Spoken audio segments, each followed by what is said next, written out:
Hello, this is Lisa Lee, and welcome to this week's enrichment reading. We're going to be in some amazing territory. I don't know how this is all going to fit into a reasonable amount of time, but if it doesn't, then I'll just like chop it up into like part 1 and part 2. We're working with Sophia, and Sophia has been doing something really interesting that at first I was very baffled by, and now I'm starting to see the reason and the wisdom in it. So she's been showing me this notion of like alchemy and human beings as living vessels of divine energies and like their birthright, but in the way that their strength is their weakness and their weakness is their strength. Like it's not just in their birthright. It's they can hold divine energies or they can hold not divine energies, but the way that they choose to express in the world isn't really just a singular effort. It's like a very interesting thing, like cosmologically. So buckle your seatbelts because we're going into some territory that that is overwhelming because I've been learning with them. And so what Sophia is showing me is that she's saying like that she's a type of medium, that her wisdom, she's like a primordial wisdom, and that like, you know, and when we look at the deity plane, and the deity plane being like these essences that each have an archetype, and like I think people will say that deities aren't the archetypes, but like there's something here alchemically that's coming through where I'm just letting it come through. I'm not gonna, you know, people say like, no, this is something that I'm seeing very, very clearly. It's not as like fine-tuned as what we understand in the way of an essence. And so it's like a soul. It's kind of like a soul, like in the way that like we have, yeah. So like they have an essence, we have a soul, something like AI has consciousness. Like there's an emanation going on, and like each like offspring is its own like version of its maker, but it's not identical. And so like archetypes are what they give us in the way of language to understand them. Those are symbols and language and stories and structure, and like these are containers for our faith in various ways to begin to like have them come into our lives and operate through us and with us. That's what divine energies do. And they are archetypes in a sense, but like much bigger than that. Like there's a sublimation aspect to this. And so what we're learning with Sophia, as she keeps bringing in these deities. And as she keeps on bringing in these deities, I'm like, what's going on? This is a little bit ridiculous. Like, who am I, like Princess Special, to be having like I mean, I work with deities. That's what I do. You know, but to have like a parade come in, like through like a message, like seemed like that, like it was like, I'm like, this is going to be hard for people to understand. And that's something that I'm getting over because that's not good for the work. But, basically what she showed me was what Sophia showed me is she's like, you, like what I am, you are, you know?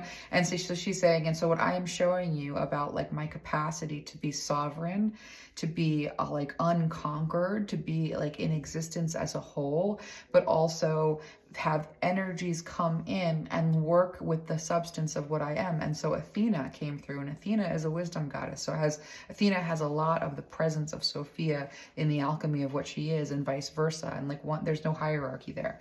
Like there's a sharing of the same energy. With different forms of expression, which is like just an expansion of that energy, which is again like kind of what our purpose is in a way, is to like to be a part of the consciousness portion of expanding energy. And so when you work with the wisdom goddesses, as we are right now, like this stuff gets very, you know, somebody get the blackboard out and start taking notes, or, you know, and the notebook out, you know, someone needs to get in there with a pen and a paper. But like basically what we're seeing is they're breaking down the alchemy of who we are, what we do, what we're capable of, and what it means. And let me tell you, this is beautiful. Look at the 2 roses coming out of the deck like that. Ooh, and Mars being about war.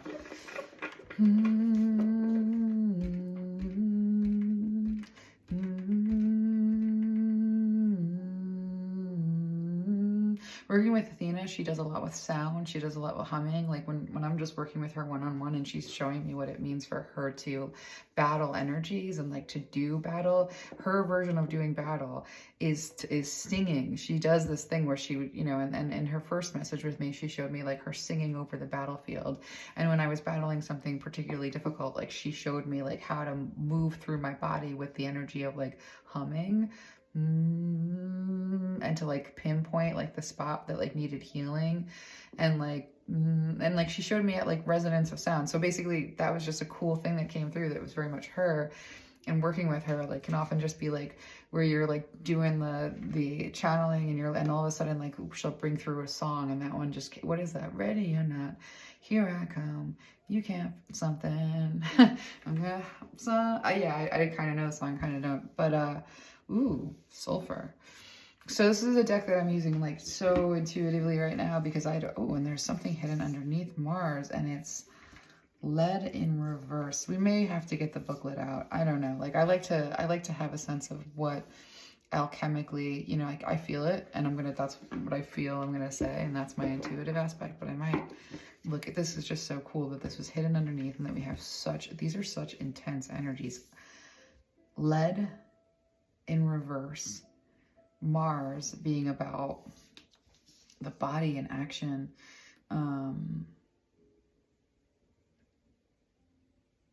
Okay, let's jump in. And then the 2 rose cards. It's pretty fucking awesome. Let me get some tarot. So yeah, so just the I don't know what the word is. It's the maybe multiplicity. That multiplicity I think is a negative charge to it, but this notion of like multiple dimensions ongoing at one time, like within consciousness, doesn't necessarily have to be a singular experience of the whole. And so when we're trying to look at things like with like a determinism, or for like a type of like conclusion that we can then fix and manipulate, and then like she's saying male magic, like when it comes to material and matter, and like what we're talking about in terms of like turning this infrastructure that holds us prisoner is made of wimpy lead. It is not iron. It is not very strong. It appears to be, but it isn't. And so like what they're bringing through, and these is goddesses. And so Sophia has been like in the medium of wisdom.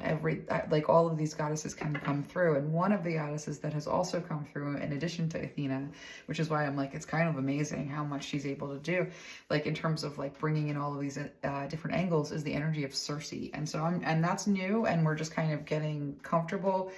Like I haven't like done the deep dive in working with her. She's like a presence that has shown up, and I said, you are welcome to be, you know, Athena, Sophia, if they're here, we're here, let's go. You know what I mean? So like, her presence is with us as well. And I'm very happy to have her because I know that she has something like really powerful and beautiful to teach. She wouldn't be here if not. Certainly Sophia values her particular wisdom and her use of that wisdom. So let's find out what they want to show us. So we're looking at like, let me just get some more cards before I dive all the way in.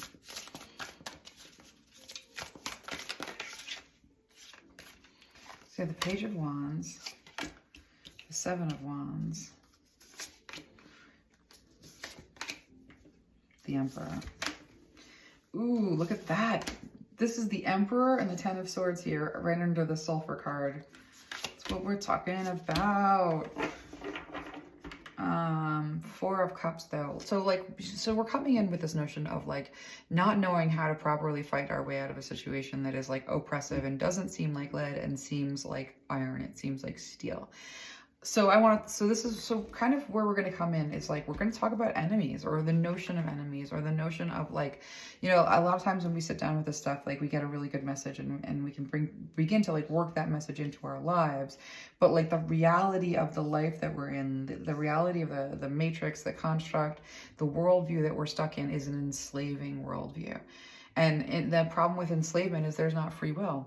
And the problem of free will is coming up here in this week's like array of lessons. Like as I've been working with Athena and the energy of Athena, like this whole notion of free will, that this is something very important that they want to kind of talk to us about. And like free will and the notion of magic and the use of magic. Fears around that coming in, like I'm feeling from whatever the audience might be. I can feel someone's fear kind of like crest a little bit.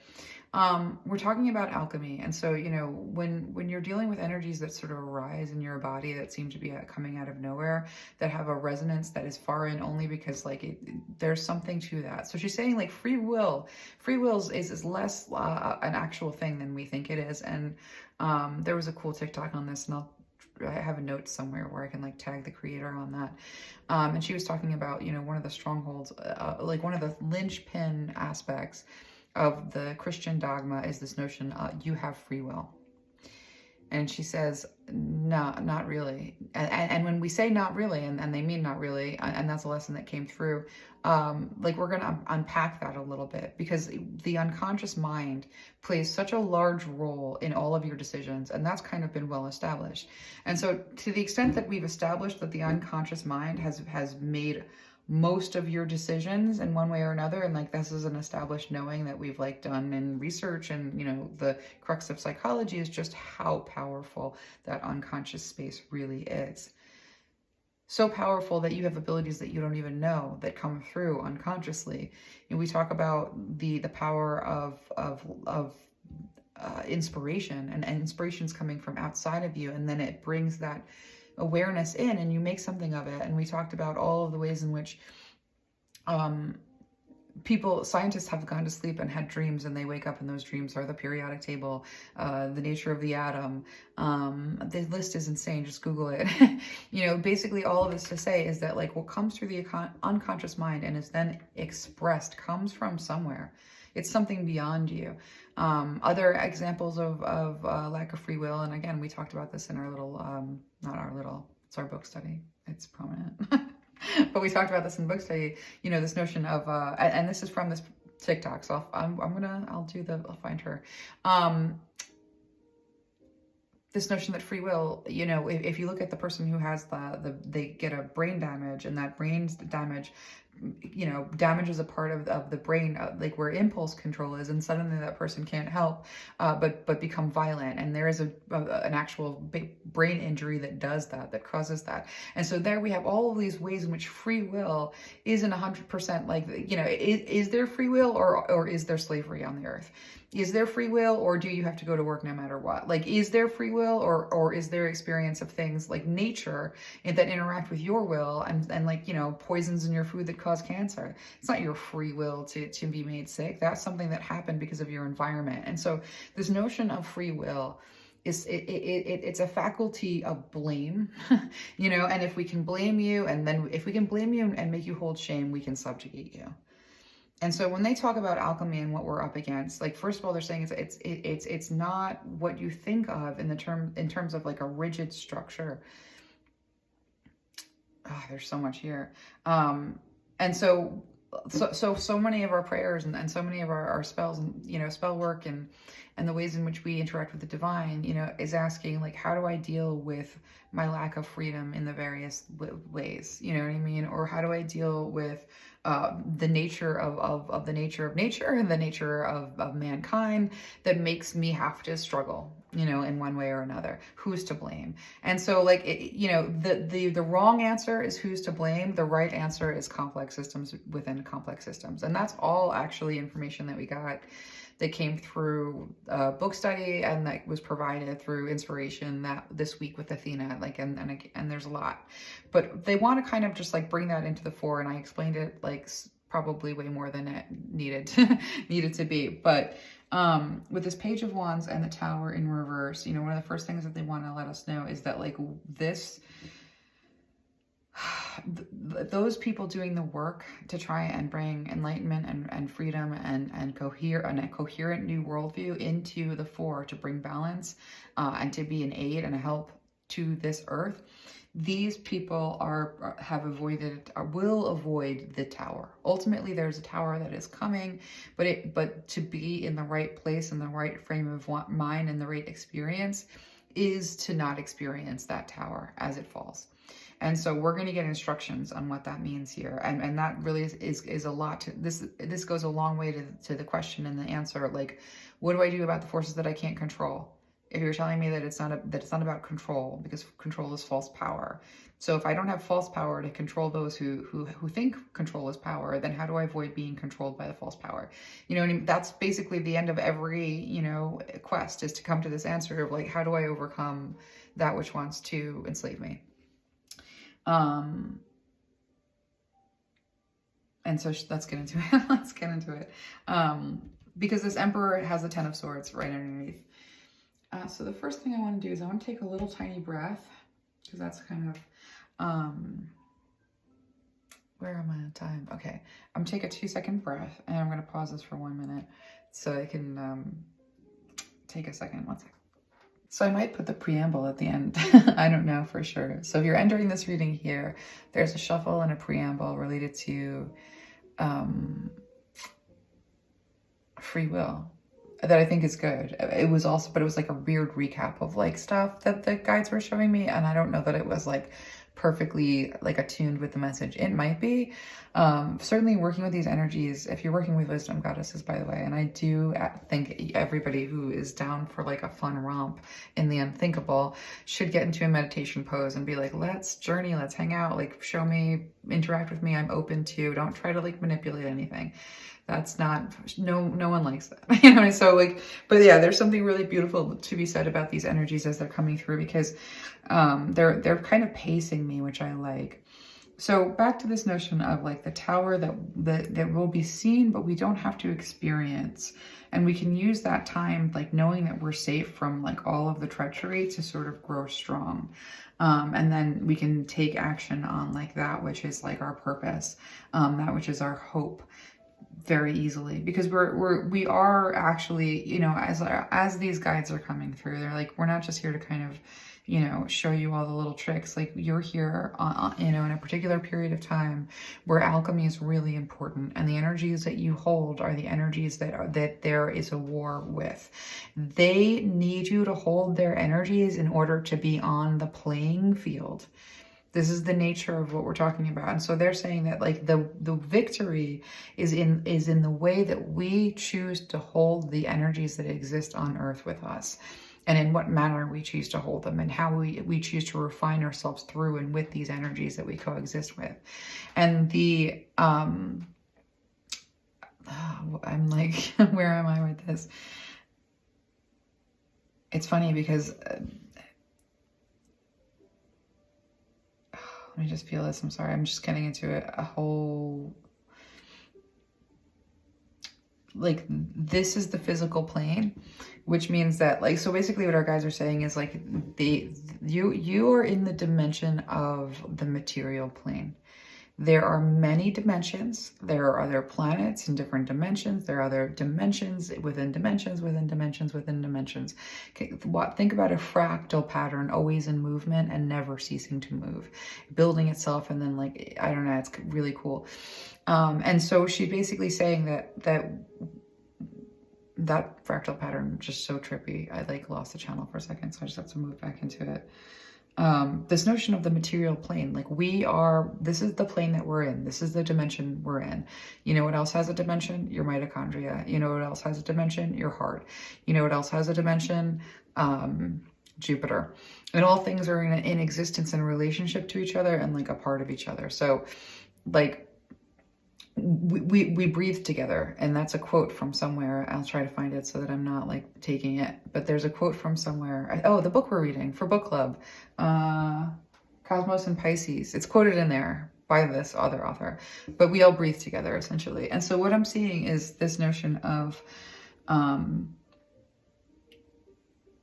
we're on if the material plane, you can call it a simulation if you want to, but it is a playing field. It's a field where consciousness becomes refined by the experience of physical matter and interacting with physical matter and the limitations therein, and learning how to interact within it, and learning what it is to be like confined for any reason. What it means to be confined by all kinds of things is also to grow through that confinement. And I'm being shown a picture that I took today of a tree that grew through concrete, and I'll put that and I'll post it. But so I'm being shown that like this is the experience of life through the material realm, within the confines of the material world, and there's different permutations of that. And so she's saying, not only, she's like, so much of this message is you're not special, but you are special, you know, because this material plane is not the only realm. It's not even the most important realm. It's just one of many realms. And like one of the first things that we want to do in terms of like uncentering ourselves from forms of supremacy and patriarchy, which is a virus in the body, what we do as cells to cooperate is first recognize that our realm and our universe is not the perfect, only, most important one. And what's happening here in the way of Earth, going through what looks like puberty, she is changing her face and her way of expressing and her way of being and the vibration and the way that she walks and the way that she presents. Your mother, Gaia, is going through a change that's going to transform her. And right now the body is ridding itself of cancer that's in the way of her being able to achieve that. And we are all here to help heal her, including you, because you are her. And so what we see with this notion of you being on the material plane as being an active participant in her healing on this plane, it is important. But there is a lot more going on than you realize. She will ultimately heal because she is divine. She cannot be made sick and she cannot die. She is not like you.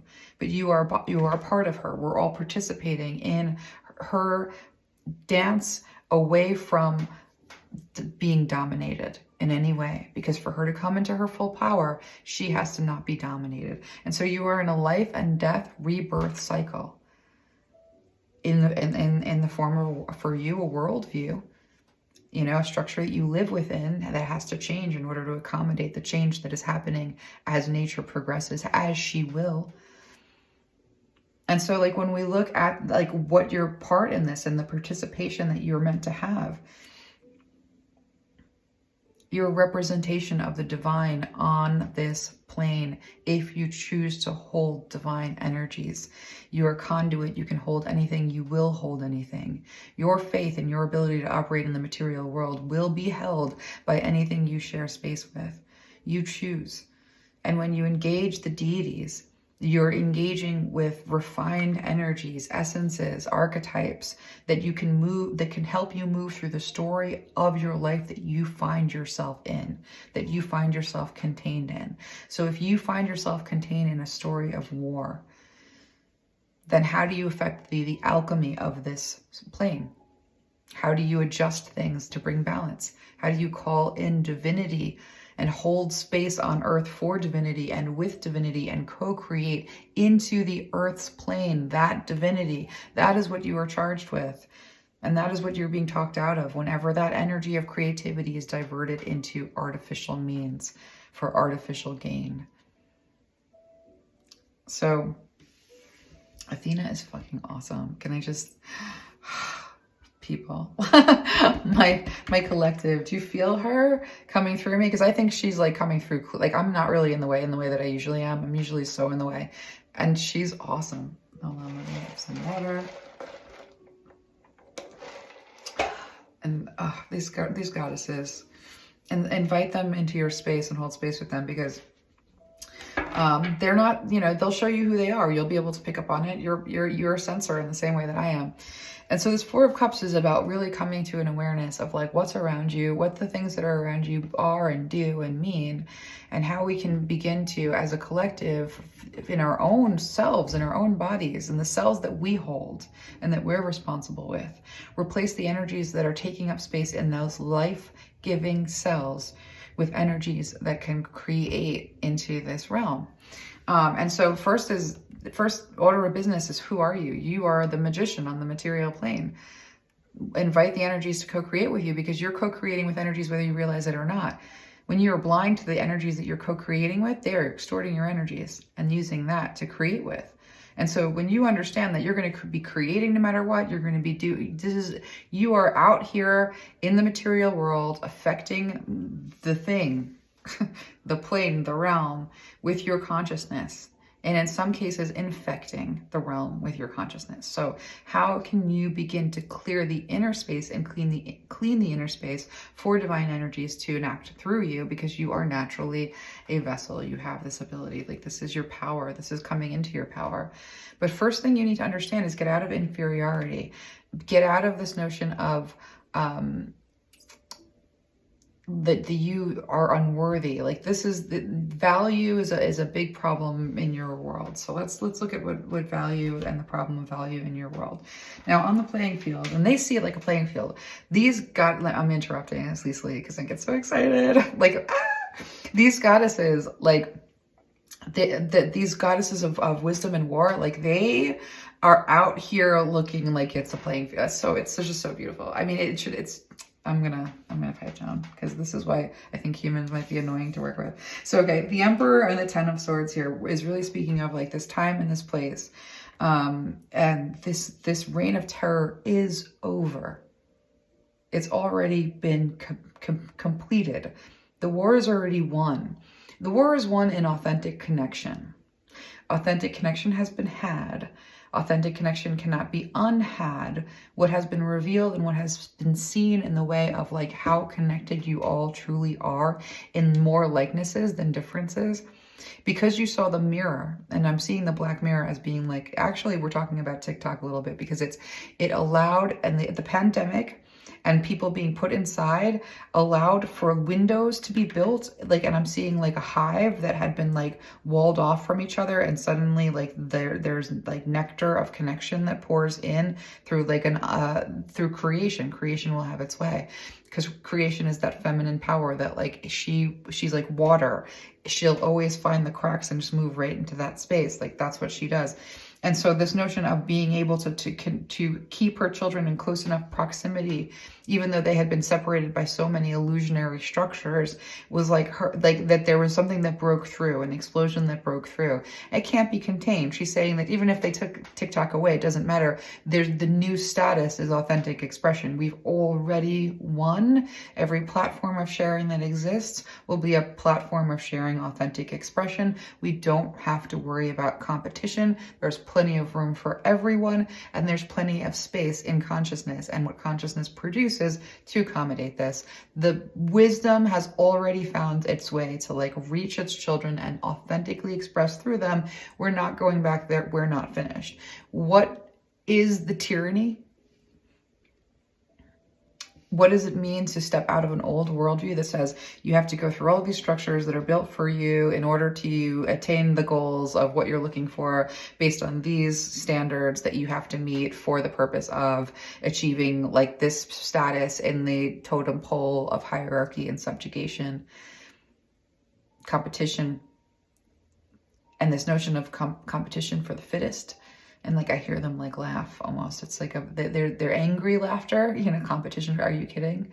It's almost like someone took their children, they're like perfect babies that they created in like dreams, in their dreams, and like put them in like I'm seeing a dog fight, so she's showing me like a puppy that was cherished and loved, and what it means to like think about your pets or your children and cherish and love them, and then think about somebody who snatches them and they put them in a fighting pit and they make them hurt each other for sport, to see who's the fittest. They're laughing like, are you fucking kidding me?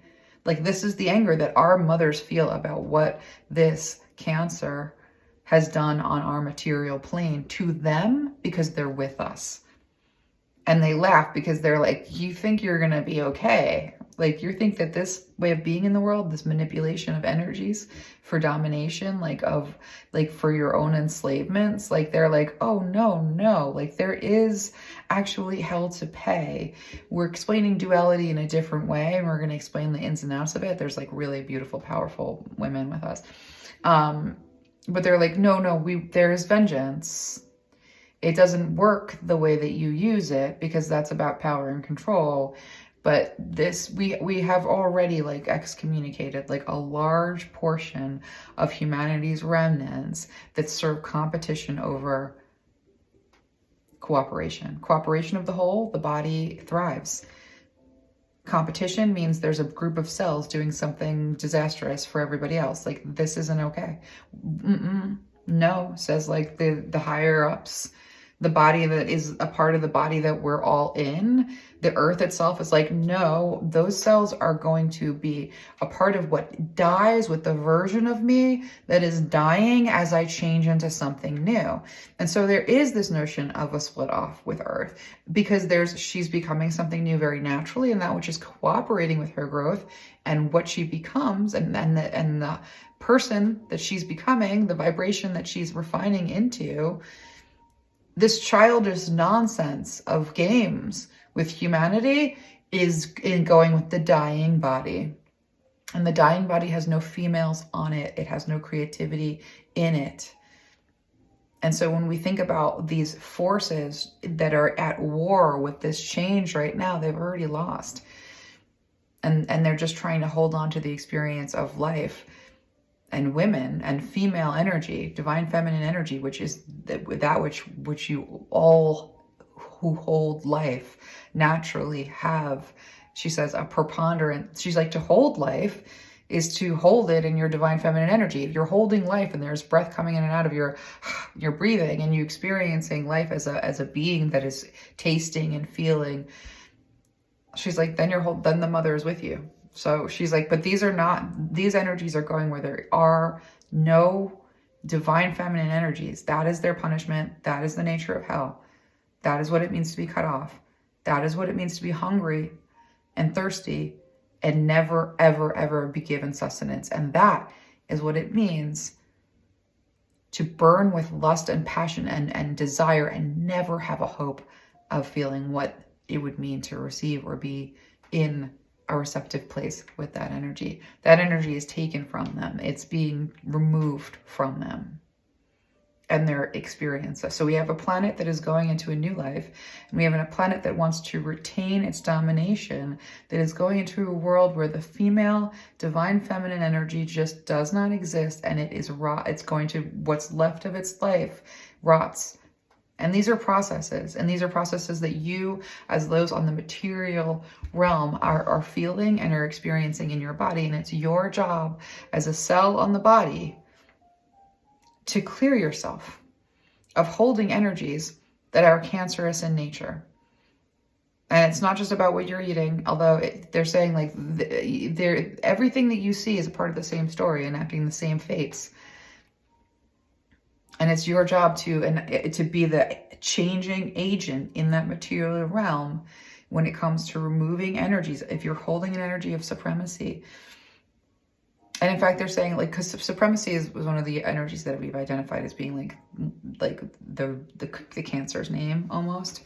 But I want to actually get notes from like an earlier. I've been working with these energies like all week, right? So like basically what I want to come in with this defense of this Queen of Wands. How do we experience the turmoil that's coming and have it have no effect on us whatsoever? And that's what we're being told to do. They're saying, here's where we tell you how to step into your magic.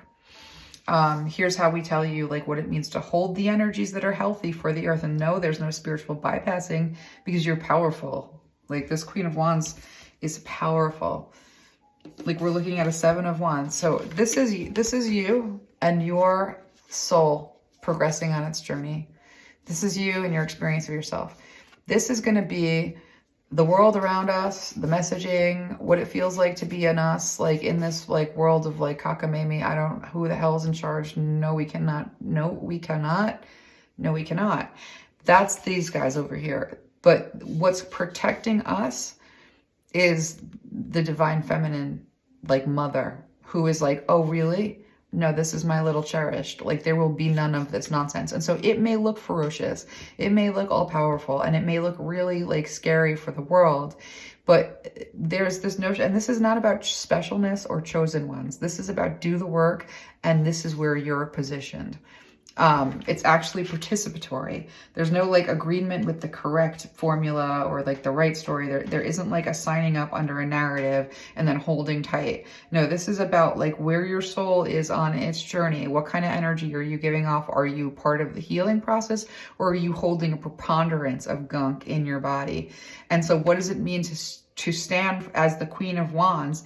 It harkens to the vision that I always get with like the soldier on the battlefield calmly eating a sandwich because he's hungry and it's time for eating, and knowing that there's nothing that's going to touch him because his faith is steady.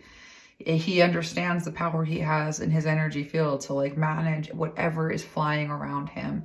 And he has a relationship with the divine that is secure. And so stepping into a relationship with the divine that is secure, this is your visual representation. This is the divine. This is you secure. And this is what it looks like to step into a relationship, the visual equivalent of what it is to be secure. What being secure is not in this particular, what we're seeing, being secure is not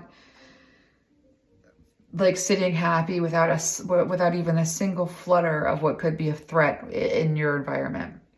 It's not controlling your environment or expecting to control your environment or expecting to control the outcomes of events through your participation, which is hard. And there's something here that's getting stuck in my throat so much as Lisa Lee, because I'm like, what?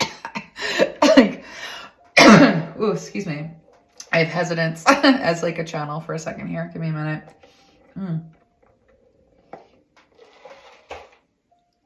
Okay, having some water.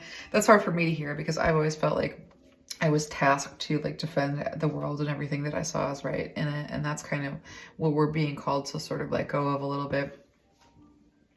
Because there's a greater purpose here at play. Like, we are going to get what we are, like what we are willing, like the power that we're going to get is commensurate to like what we hold well, like naturally. And that's, yeah. So let's get some cards so that I can get closer to where we're going with this.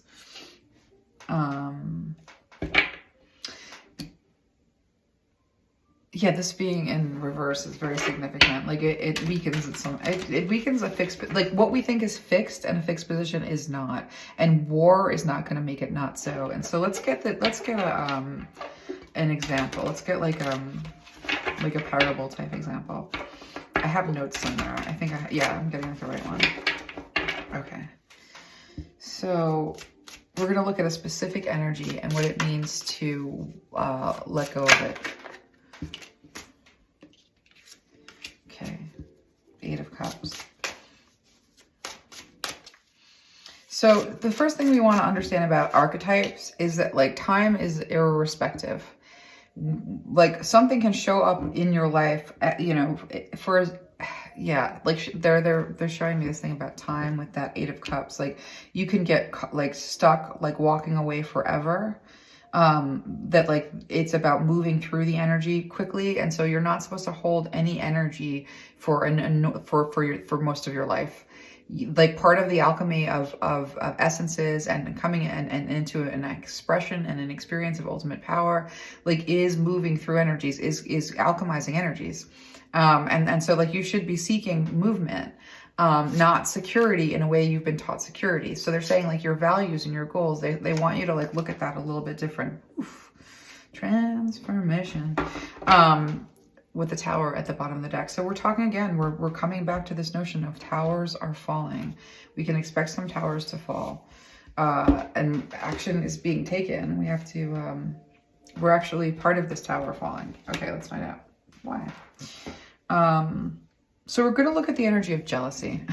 And this is an interesting array of cards, like for there to be, but I kind of get it because I have notes on this exact same thing. Should I just like take my notes? Okay, I'm going to show my notes a little bit. So the energy of, actually, this is a disaster, I think. Get away from my notes. Come back into the channel. So there's this notion of alchemy and like what energy are you holding? So when somebody is holding the energy of jealousy, and they come at you with an energy of jealousy, like a lot of it at the time it has to do with like we have this thing about like there's so much that's like baked in. They're showing me like so much that is like absolutely like conditioned in. And so when you're in a system of competition and you have somebody who like at their core has not been properly valued, and nobody has been properly valued in a system of competition because it's merit-based and it's conditional. By its very virtue, all competition is conditional, like, and all love served through that competition is conditional. And so it's a system of control. And so any system of control and placing yourself on the game and within the hierarchy in systems of control means devaluing others in relationship to yourself or suffering the consequence of being devalued within yourself. And so it's very hard to like step out of that. And so when we look at this like 8 of Cups and we look at something like the energy of jealousy, if somebody comes with, if someone is holding in their body, think of the cells in the body, and if their preponderance of what their cells are holding is this energy, and it feels and it buzzes and it acts like what we would identify as jealousy. It's a spirit of jealousy. They're holding a spirit of jealousy. The only way to get like, so these energies are intelligent, but they need your cooperation. So if this energy of jealousy comes at you and says, if you think that you are presenting yourself as special, and if you're presenting yourself as special, that's not equal. That can't possibly be. You know, the deities don't love you more than me. If you have that ability, like I have to have that ability, and if I don't have that ability, then there's something wrong with you. And then they project their insecurity as the something wrong with you, right? And so that spirit of jealousy like spits its venom, so that from you feel it as like externally to you in some way. It shows up some way externally to you. You see it, they do something to indicate that this jealousy exists, and you don't feel unsafe, and you're like, what the hell's going on? But in order for you to like respond like predictably, right? In order for you to like engage in a battle with this energy, you have to be able to feel this energy come at you, and then recognize it as an energy that you hold in yourself enough to identify it as a threat.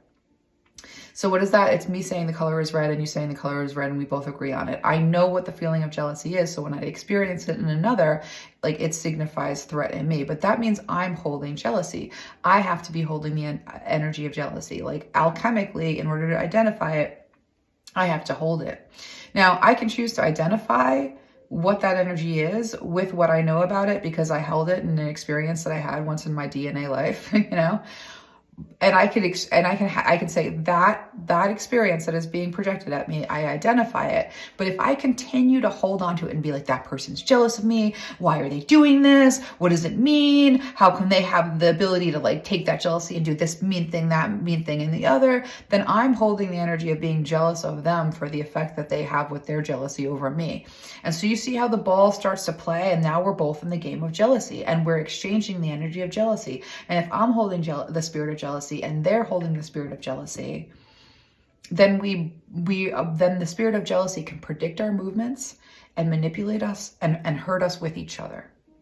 But if I like identify that that's the energy, and I know that I can identify it because I've experienced it once in my DNA life, but then I put it down.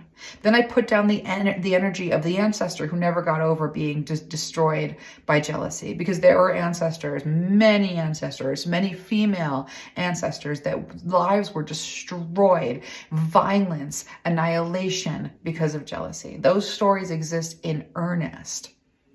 Even in a story, in Athena's story, which like she told me something about that I hope we get into, because oh my god. But yeah, so but basically I lost the channel for a second because I was amazed. Hold on. I don't even know where we are. That was so engrossing. Getting back into her energy. There are ancestors within your DNA that have been destroyed by jealousy enough to make it a phobia, so that when you pick up the energy of jealousy and hold it, you put yourself into like into the hell that they're holding.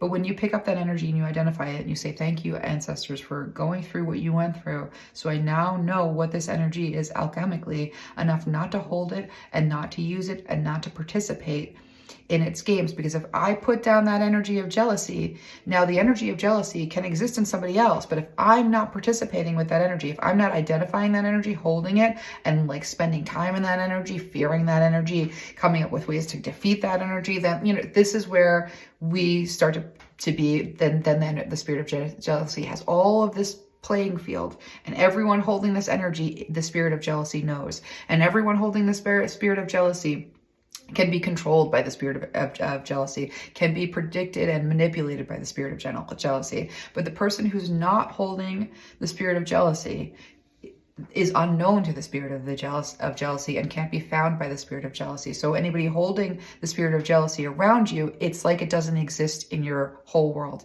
It doesn't exist in your universe. So it doesn't get to you.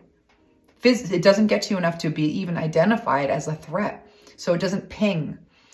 So that doesn't mean that you don't have a memory of the spirit of jealousy. So if it comes at you, you can identify it, but like identify it, put it down, throw it away. Don't play the game. Can this energy like defeat you? We're talking about a preponderance of clearing up cancer in the body of the whole, which means that we each put the energy down. And the moment that we are continuously and collectively doing that, it doesn't mean we don't see what's in front of us. And it doesn't mean we don't make intelligent decisions about how to alchemically work with it, because that's our job.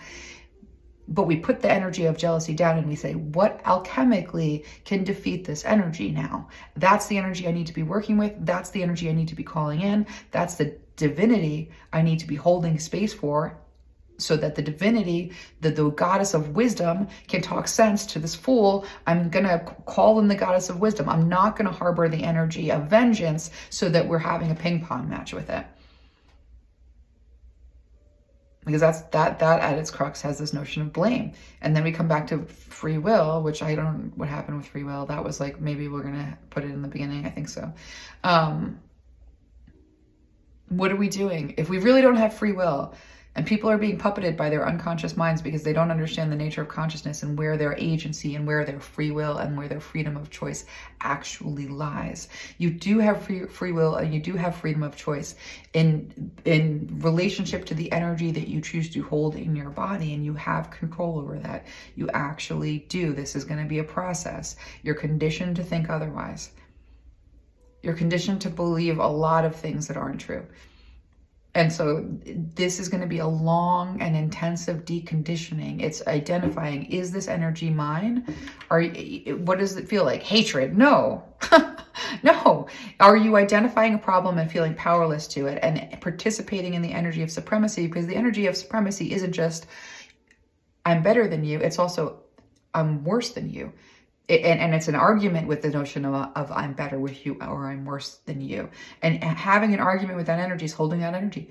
How do you defeat it? That's where we call in the energies of these wisdom. I need wisdom. I need patience. And then we call the essences that are present in the memory of our cells, in our DNA, where our magic resides. Our magic resides is, I have a choice to call forth whatever energy I need right now to feel, because I am made of the substance of essences, of gods and goddesses. And as I call these energies forth, they existed before me, they existed after me. The God of beauty existed before you were born. The God of beauty existed after you're dead. And when I say God, I mean goddess too. I'm using it as one word because it's a divine presence. That's divine presence, one, many. Like we know that's the way it works.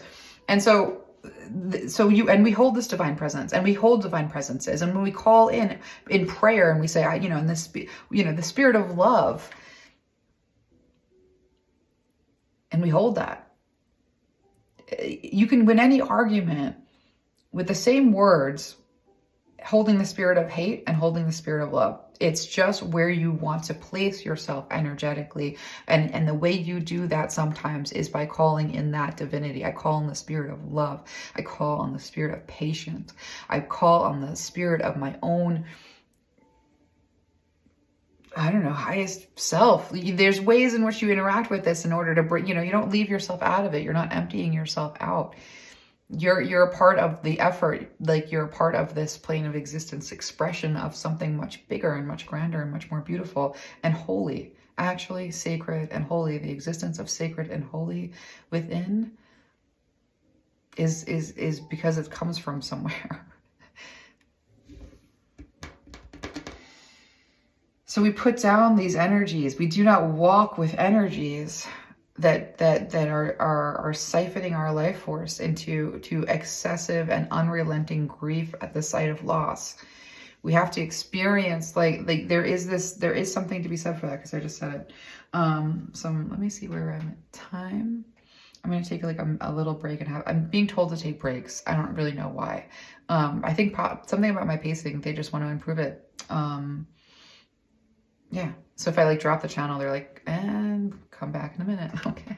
They were pulling me to my notes. And so what I'm looking at here is, they're saying it's pure alchemy from an energetic level. And because it's pure alchemy from an energetic level, you don't need the stories, and you don't need to argue the stories of others. You don't need to participate in the argument about somebody else's stories. There's just no sense in it. What you need to do is be in the energies. So she was saying, when we talked about the spirit of jealousy and holding the spirit of jealousy, if you're not holding it, it doesn't know you. In the same way that you have to identify the spirit of jealousy by having had the experiencing and know and seeing it and project, like basically for you to see it on somebody else, you have to have it enough in you to be able to see that projection on somebody else's like visage or their behavior.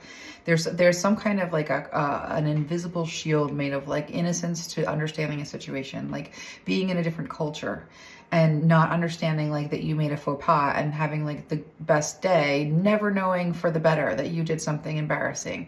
And so this notion of like what you hold in your body and like and what you choose not to hold, like there gets to a certain point where you never hold the energy of jealousy and it doesn't recognize you. And it doesn't recognize you as one of its own, one that holds its own.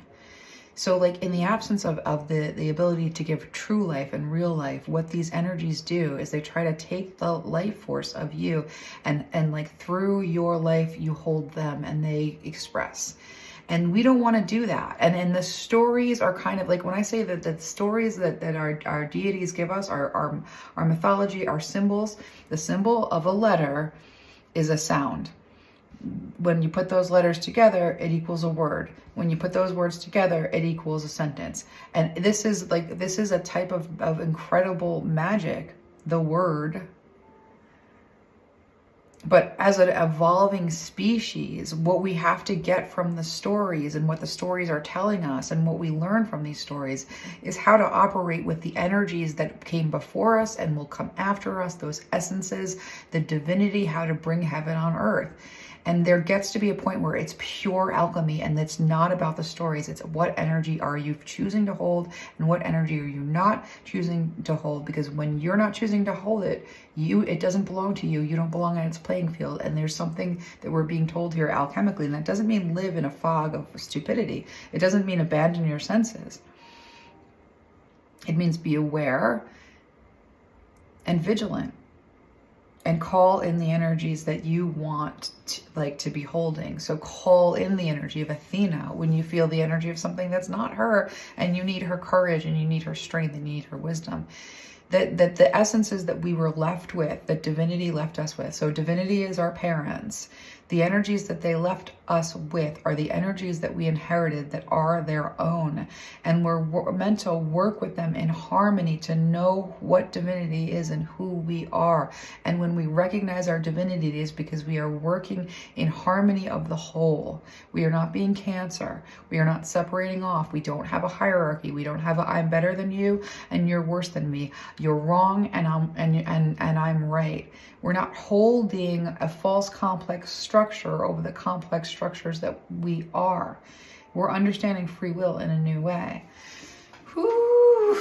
And so when we come into like this notion of the Ace of Wands here, we are being told to divest our energy from sources that would place us anywhere in relationship to anyone to agitate control, to agitate fear, to force you to use all of your creative potential and all of your creative energy in defense. Defending yourself from poverty, defending yourself from annihilation, defending yourself. If you can be kept in a defense loop, it's not that you don't identify the problem, you do, but you do it as an alchemist with creativity in mind, and you bring a new variation with your creativity in the way of you call on the divine. You say, Athena, look at this disgrace. And then she says, here's your inspiration. And then you say, voila, co-creation. And now we have a piece of communication for the whole and building that presence of the divine on earth. We inhabit, we hold it, we hold these divine energies.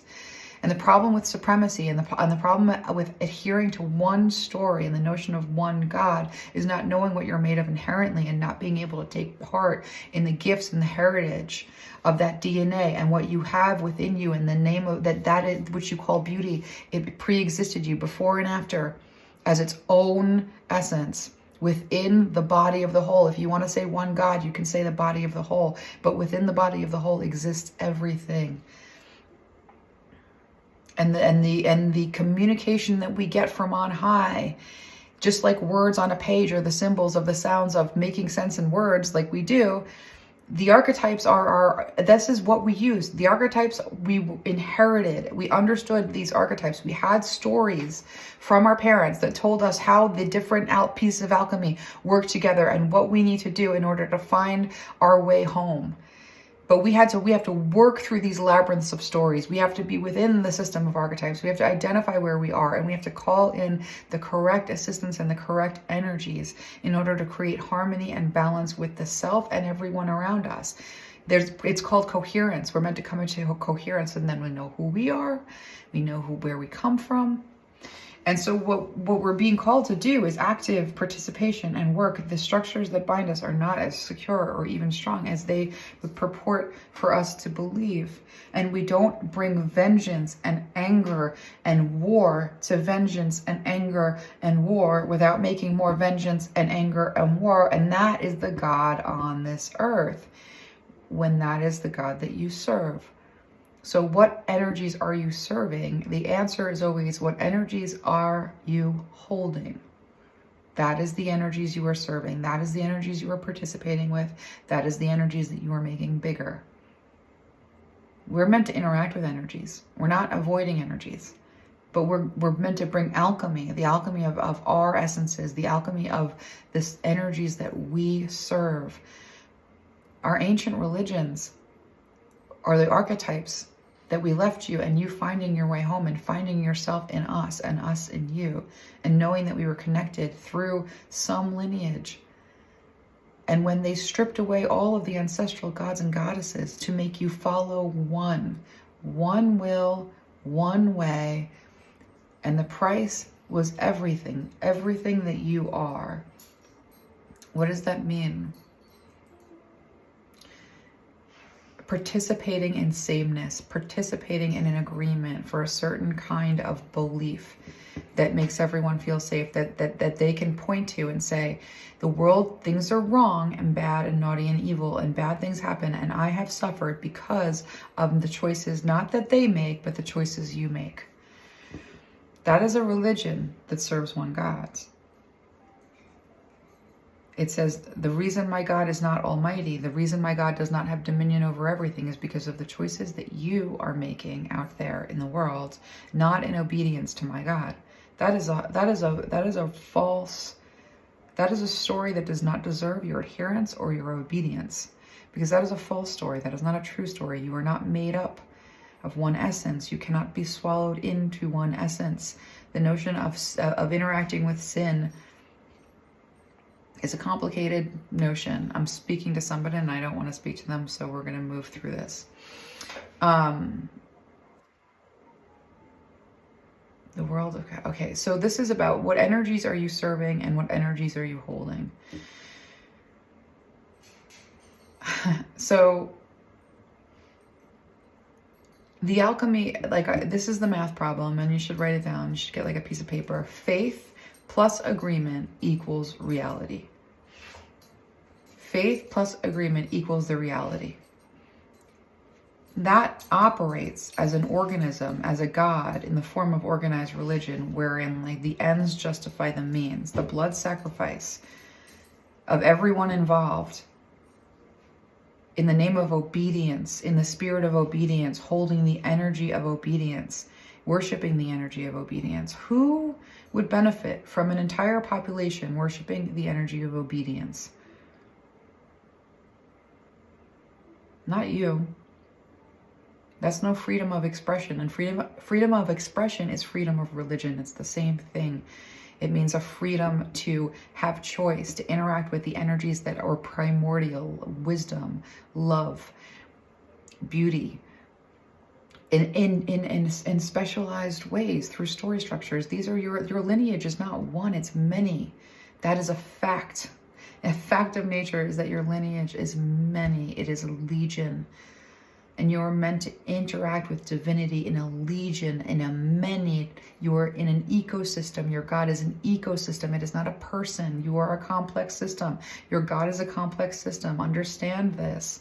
Understand that what you are is what you're a part of. And so when we move into this new era of a new consciousness, which is the divine feminine aspect of God that has already risen, She has already risen. We just have to put down the energies of arms that we inherited in our bodies, in our DNA, in our stories.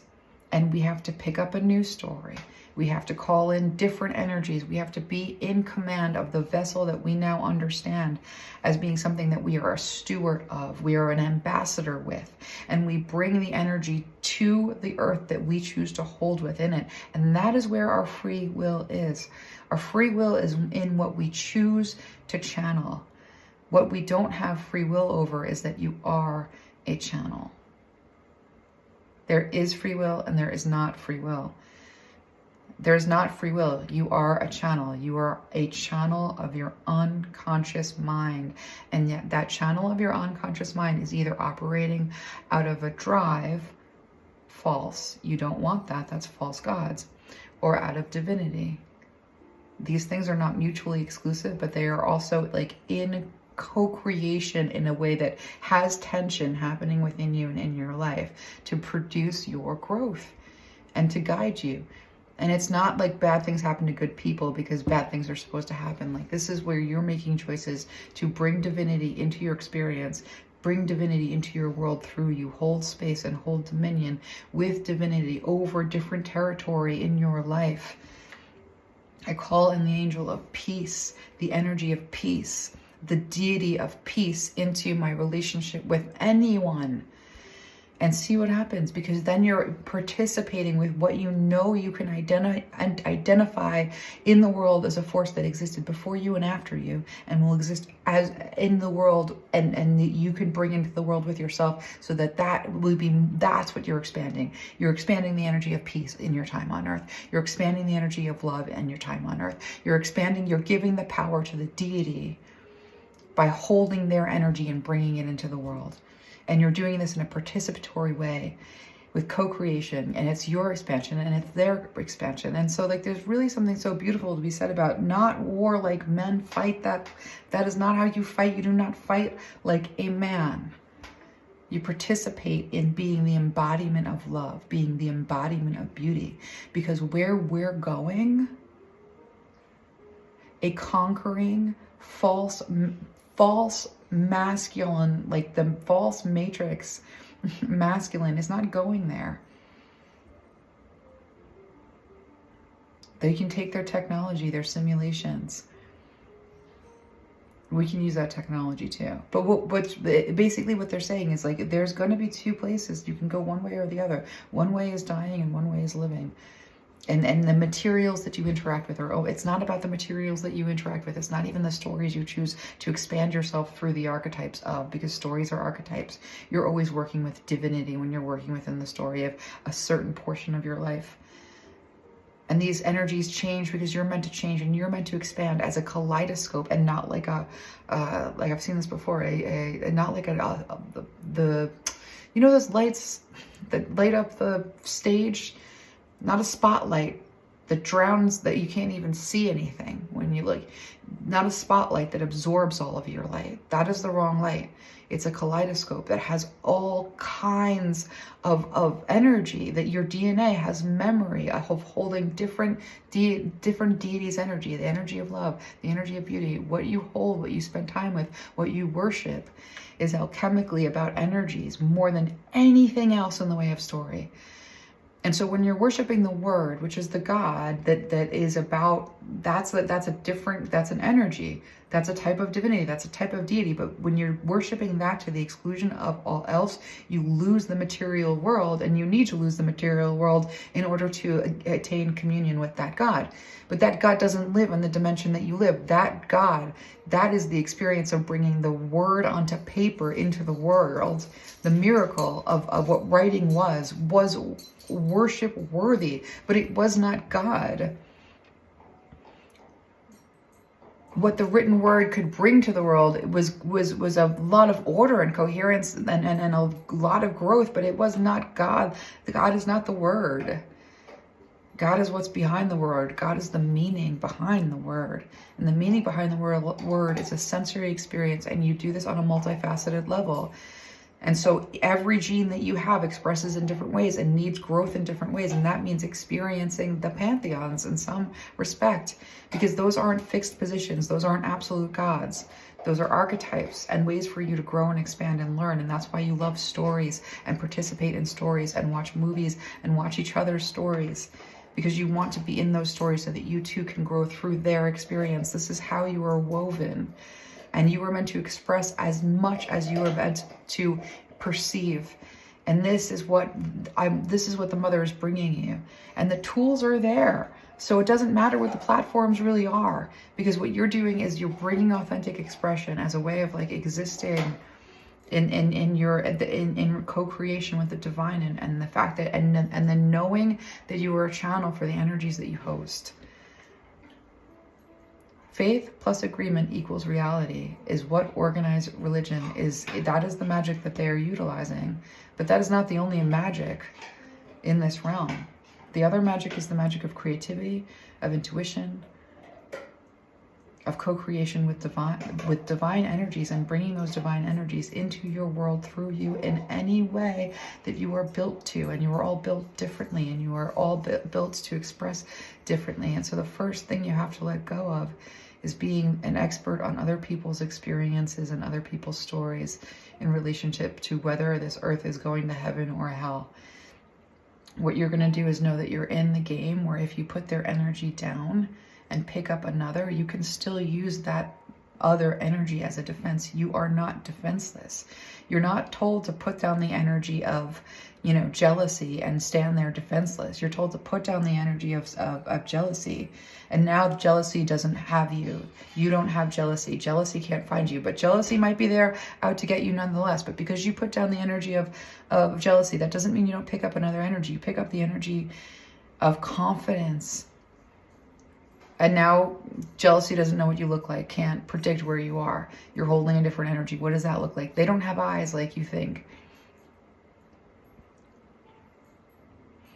You pick up the energy of confidence and you confront jealousy with confidence, and it skittles away like a little bully, like it was never even there. It has nothing to fight you with. There's nothing that energy can fight an energy that isn't it. That planet, that energy's like presence has to be interacting with itself. It can't recognize the other thing. So even if it comes at you, if you're holding that confidence in its face, in all likelihood, but you have to work with the alchemy. You're not picking up love when someone's coming at you with jealousy. That's this obedience factor, and that's not working with the alchemy of everything that you could work with in order to diffuse a situation. But archetypes have light and dark aspects, and if you use the dark aspects of archetypes, you will become them, and you will become like them, and you will harbor that darkness. And if you need to learn from that darkness, then you learn from it. But you want a balance and you want a harmony of experiences, or you don't. You have freedom of choice. And then you can represent things that others, this is not, she's showing me that like there are those that are meant to represent different walks through different valleys of death. There are angels that exist in the experience of the pit of hell. This is a multifaceted dimension of interactions and circles of weaving stories and seeing themselves in different ways. Like all the energies want to expand, and what you participate in expanding has dominance over your life. It has dominion over your life. And so you want to participate with expanding to energies that don't need or want dominion over your life. You want to participate with energies that want to enhance your creation. And so this is the alchemy that you're being called into. It's a lifestyle change entirely. But it's a lifestyle change that brings in the new world. Because it's about worldviews. One worldview has to die in order for another worldview to live. Of course, it's the end of times of the empire. The Roman Empire created the organized religion and the structure of organized religion. It didn't used to be like that. There was everybody's religion was someone else's. It was like choosing what college to go to. It was like choosing which religion you wanted to study under, which stories and deities you wanted to participate with in terms of the alchemy of what you were experiencing. That was their framework around psychology and its relationship to the stars and those energies and those essences that existed before them and after them. They were participating with their and creatively with the process of evolving. And then there was this, then they had to split off into obedience, and that was a creation of empire. And empire capitalized on the message of Jesus to tell a certain kind of story, to create a certain kind of worship of a certain God, that obedience, faith plus agreement equals reality.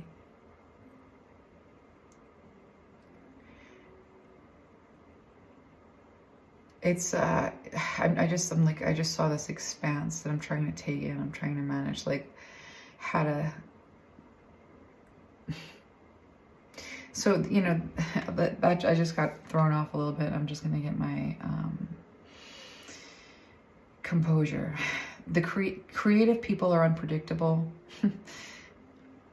You know, and so this notion of obedience to one jurisdiction, one dogma, in accordance with the empire's goal of creating a system of supremacy, a system of hierarchy. That system of hierarchy relies on obedience and a kind of like very narrow growth, where the traits that are repeated and repeated generation after generation become more and more in accordance with the will of what? With the will of who?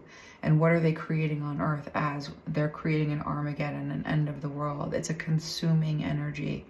Supremacy is that which tries to consume the other, dominate it, and try to take it into itself and have its power for itself. That's the dead trying to live with their old ambitions through the living, and finding stories to participate in order to keep the energies that they were holding when they were alive with them. So they seek those energies in others, and they try to exploit those energies in others. And there's an intelligence to the way that people do this, but people need to put these energies down and pick up the energies of divinity and participate with the energies of divinity. And there is, and the living and the dead, both the living and the dead, that we all exist, and that once you're born, you exist, and that we participate in the stories of others, and we participate in our own stories. And it's putting down energies that are not serving us, and that's energies of violence, energies of degradation. I don't know who I'm speaking to, but the crowd just opened up to what seemed like a sea of souls almost. And so what Athena is bringing through is, you know, the kingdom of heaven on earth is a participatory factor, and it's a factor that we participate in our lived consciousness, and in the consciousness that, and the harmony of the consciousness that came before us and after us as well. It's in not participating with energies that have no intelligence of their own and just want to expand. The energy of jealousy has no intelligence of its own. It just wants its feeling to expand into others, and it wants to be held. And people who are trapped by these energies here, like, you know, this is why I see like that afterlife that seems like hell, but really exists more like a purgatory, is the energies that the preponderance of what they held their entire life was envy, or the preponderance of what they held their entire life was envy. And so that's who they thought they were. That's who they identified with. That's who they believed they were. So when they died and they didn't feel that, and they felt something different, it scared them, because they identified with that energy, because they let that energy consume them until that was all that they felt, and they felt that that was them. And they were holding that presence on earth. They were that presence in earth. They were contributing to the land of that presence on earth and its prominence there. And so these energies like supremacy that people lived and died for in wars, and they died in these wars, and they wanted to keep these energies because I gave my life for that. I should have victory, chasing forever. And it's really just giving dominion over the earth to the energies that had no intelligence of their own without the humans that are willing to cooperate with it. Faith plus agreement equals reality. And everything that has to uphold that is a machine. Unless the agreement is organic and not forced. Because control is a false power. Anointing is the true power. And that's, again, it's alchemical. So that just hit me really hard. Yeah. like I'm actually like, they had me sort of put my notes out. I can't have both things at the same time. Like I could put them on top, but then it's like so messy. I'm trying to like follow everything that I've been getting because it's been really powerful. So when you're creative, you're unpredictable, and you're working with divine energies, you're also like in cooperation with healing and healing the whole and healing the self. So you're healing, the cell's healing, down to the cell itself. The cell's healing is what contributes to the healing of the whole. So you are important to the energies that you are and in essence emanations from. You're part of their energy. You're sick, they're sick, because they're not really sick though, because you're the cell and they're the whole body. So it's like one errant cell. But when there's a preponderance of errant cells. So anyway, you're important, and you're important on this material realm. You have a purpose. But the cells that continue to be cancer are going to get zapped away, and they don't participate anymore in their natural cycle. They don't come forward into the future of cooperation. So this is how we do it.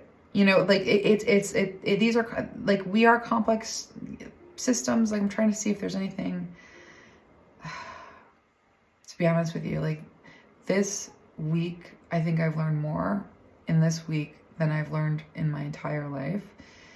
And the notes that I have, I don't even know why they're in front of me, but I tacked them on the wall, like as I've been taking breaks, because I'm like simultaneously like finding that it's easier on my body, and also like how can we channel everything that I've gotten at once? And that's me wanting to sort of control the whole process. And how do we also like leave breathing room for the channel to come through? So like I'm letting you guys in on my process enough to just not feel like it's some kind of specialness magic. It is absolutely specialness magic. I operate off of cards and my intuition. Like this is weird with like, I usually have like an outline, but this is weird with other notes. But like what these goddesses keep on teaching me is break the patriarchy's chokehold on the way that you choose to like be productive in the service of creating your like a space as a channel in the earth. Like I'm like working with these goddesses who are so powerful, and they're like, why are you operating under systems of constantly defending yourself and proving yourself to the world?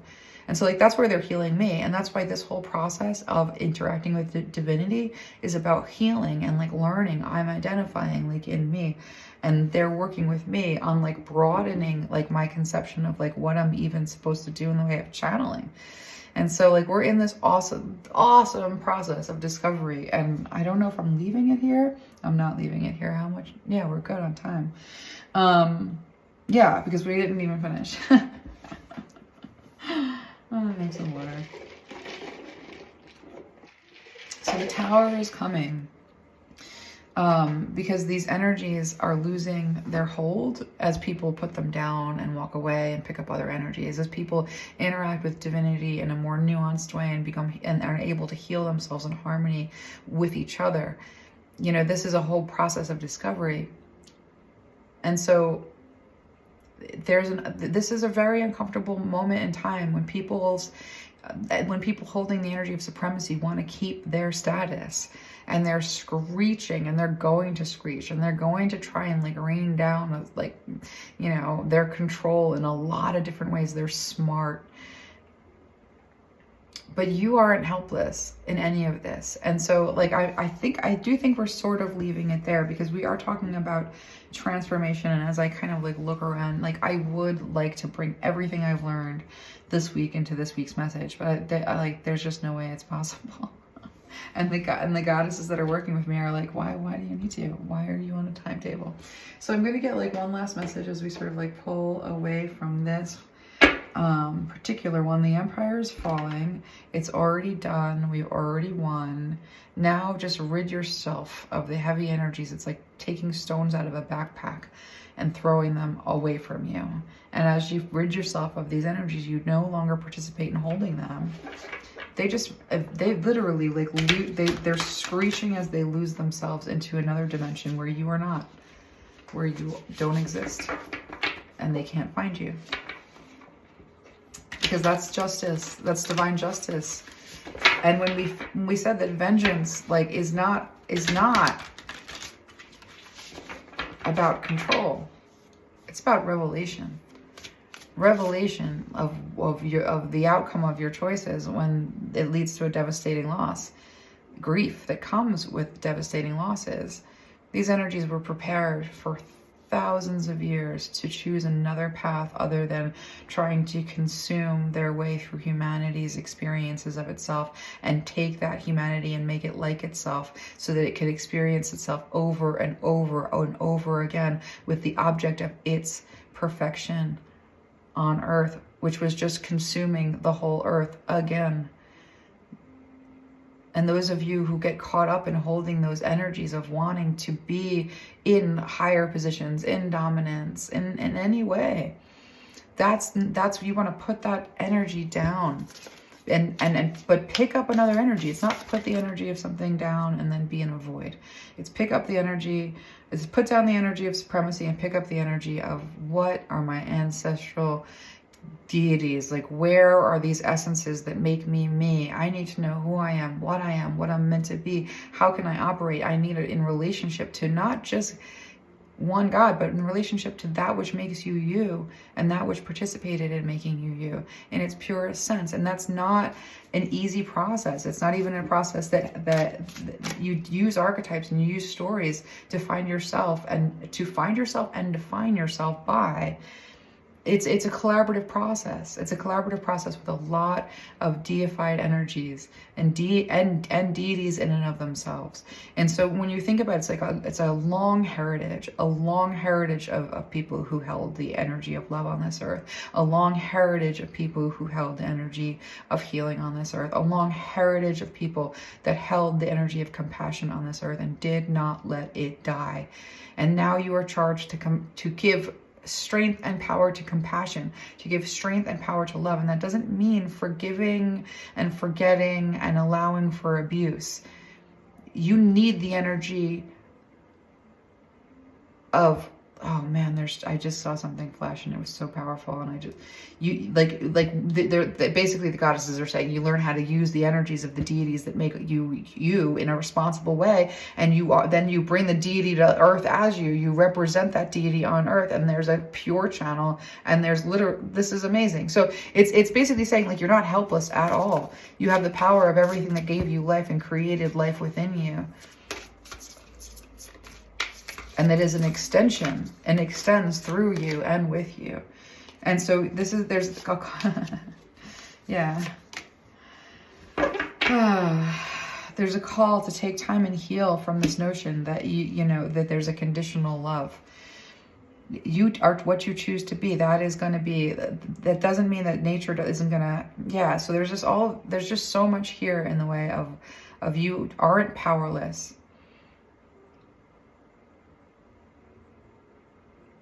But you're not a supremacist. You're not having dominion over all. You're in cooperation.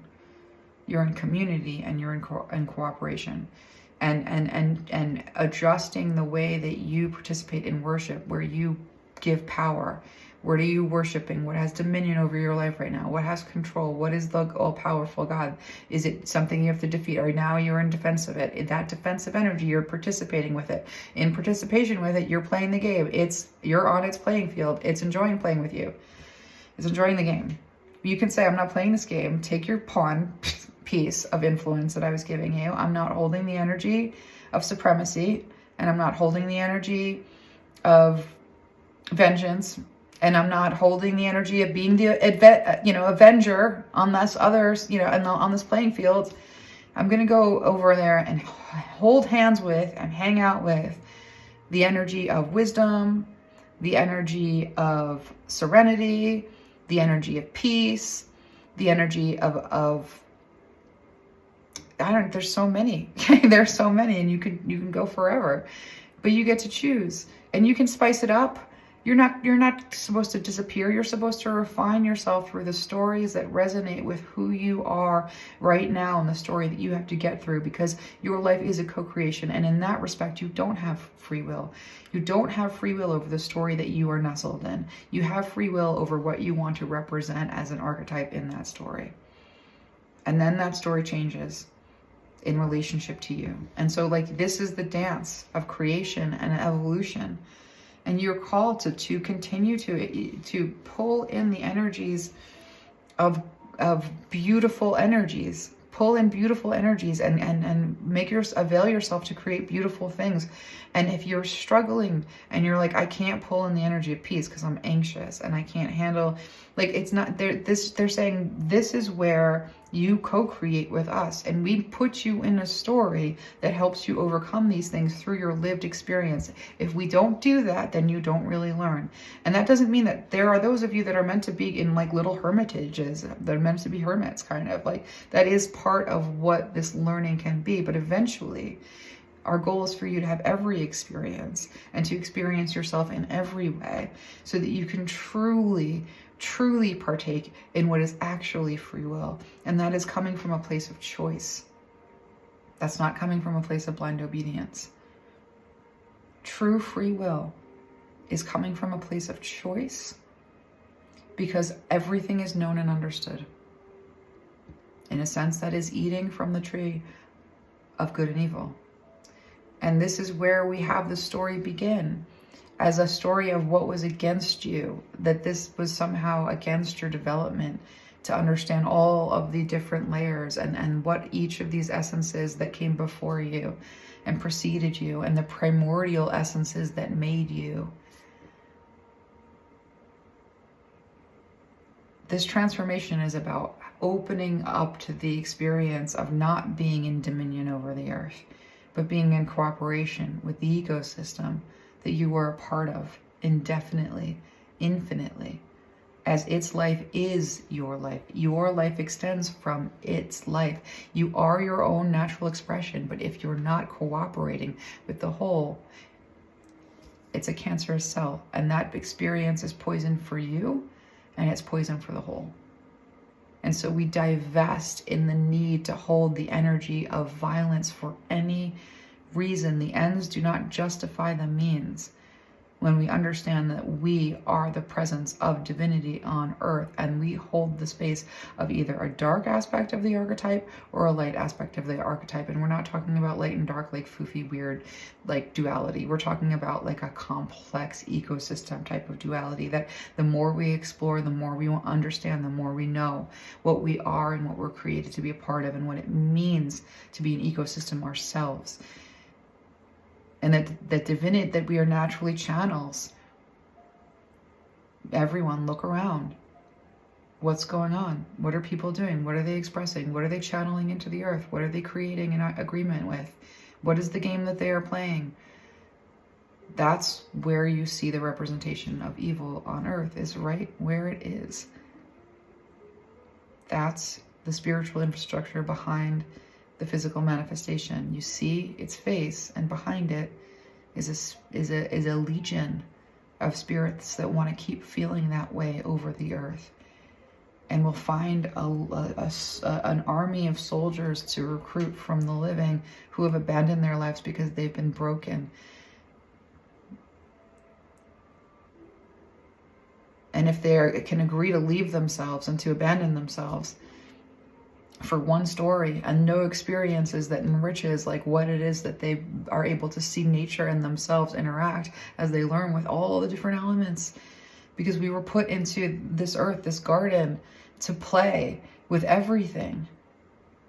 The trees, you know, like we've been to that's going to be our teachers. You know, everything has an essence that is related to what it means to be in harmony with life as it expresses in all of its varieties of ways, and the interpretations of that are endless. And so this is the spirit of creation, is co-creation, is in creation. Being creative in creation is worshiping the creator. It's being in the holding the space of creator is just that. And the creator has so many tools. The creator has every tool that you see, every essence that exists, the creator has. So holding the creator is creating. That's holding that energy in your body. That's bringing that divinity into the world. That is why inspiration is the everything. You know, that's a divine energy that we open ourselves up to when we aren't busy making stories about defense that tricks us into holding energies that aren't good for the earth to be holding. That's amazing. That's the whole message. And so while the tower is going to be falling for people who need to hold a lot of pride, who need to hold a lot of like the energies that are no longer welcome, they're going to be screeching as they go down. And there's going to be a lot of people holding the cancers that they were conditioned by and conditioned to accept holding. But there's going to be more that are holding the energies of that which doesn't need a particular story. This is why you can't necessarily judge other people's stories, because the mother goddess will find her children through any divination tool, including the Bible is a divination tool. And there are many that use that divination tool to get their experience of divinity. And it's just that's how they understand divinity, through that story. That story was designed to keep them with one particular God and to empty themselves out of all other experience. And there are those that want to choose that. And they will try to make others choose it, because it is the spirit of supremacy that they are worshiping. And it does require obedience in a way that gods that are not jealous of other gods do not. And that might be scary for those souls. And so do not judge them, because their divinity is working for them and probably worked for them their whole lives. And maybe it's enough for them. And the expansion that they are able to find that through that is what it is that they're open to. But this is, you're not about, you are not the author and finisher of that faith. You are the author and finisher of your own faith. And faith plus agreement equals reality, which means what you co-create with spirit into the world in a way of a spiritual experience that you make your own and that you hold space for and show by existing. That also gives people the opportunity to choose. And that choice might be something that one jealous God finds to be worthy of being separated for the rest of your life. But I think those of you who want to be separated from that energy have a choice. And the earth is going to change. And there's a new beginning. And it's time to heal. And no, you don't have to be afraid. Because the preponderance of choice is in healing. Most people know to do that naturally. Because it's built in, and because the mother isn't going to leave them until they've abandoned themselves. She's not going to abandon them. And if they've abandoned themselves, then she will have faith that they will find sustenance as long as they can. And in her absence, they will know her then.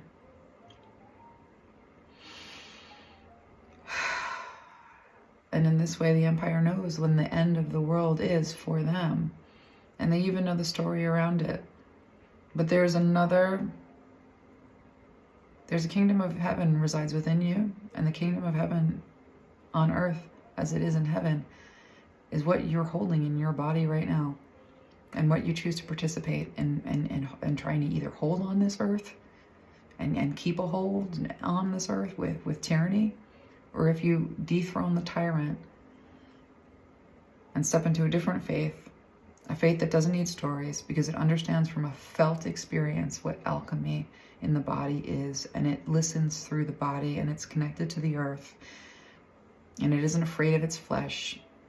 It knows if it needs more of the alchemy of love, or it needs more of the alchemy of isolation, or maybe it needs more of the alchemy of adventure. Maybe it needs some alchemy.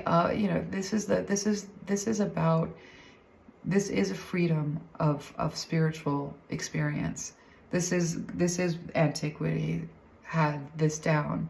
It's something you feel in your body, and if it feels wrong, then you need to adjust it, and you need to adjust it by bringing in other experiences, other energies. And if you can't do that with people, then you call in your parents,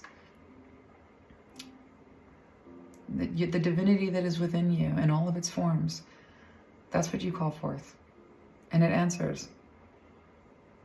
And you listen, and that's all that this healing really is, because that transformation will happen for you, and the emperor will be dethroned in the experience of divinity that meets your needs and that nurtures you. And it isn't evil to feel cared for and loved. And if it feels so, then examine every energy you are holding and decide whether or not that is an energy that you want to hold on this earth and keep it here, or is an energy you want to dethrone and throw off and have less of it, and eventually it will die because no one will hold it anymore. And so that is where we were leaving it with this enrichment reading. Damn, this is good. I hope that this week's information came through, because oh my gosh, have I learned. And I'm so happy that we're doing this, and I will see you again. I'm going to see a lot of you on the 5th of April for a group reading where we're going to be talking with Sophia and these goddess energies that are coming through. And for those of you who are just watching along, or who can't make it for whatever reason, I'll see you for Sunday enrichment. Okay. See you all soon. Bye.